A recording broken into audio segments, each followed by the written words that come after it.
Good morning बच्चों। Good morning teacher. चलो सब लोग बैठ जाओ। टीचर आज हम लोग पढ़ाई करेंगे ना? पढ़ाई? हाँ करेंगे ना, क्यों नहीं करेंगे। मैम आज हम फर्स्ट चैप्टर पढ़ेंगे। बहू आज शाम को पनीर की सब्जी बनेगी। जी माँ जी।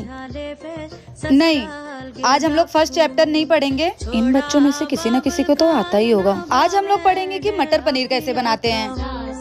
तो चलो बताओ, किसको किसको मटर पनीर अच्छे से बनाना आता है। टीचर मुझे तो खाना बनाते ही नहीं आता है, मैं तो सारा दिन पढ़ाई करती रहती हूँ। तुम बैठ जाओ। टीचर मुझे आता है। नहीं, तुम्हारा नहीं जानना है, बैठ जाओ। हाँ तुम बताओ, तुम्हें आता है। टीचर मुझे आता है बहुत अच्छे से। हाँ बताओ। टीचर पहले पनीर काटने का, मटर डालने का, मसाले डालने का और बघार देने का, और ये हो गई पनीर की सब्जी। ठीक है, चलो बच्चों लेक्चर यहीं खत्म होता है, हम कल मिलेंगे। Bye bye teacher.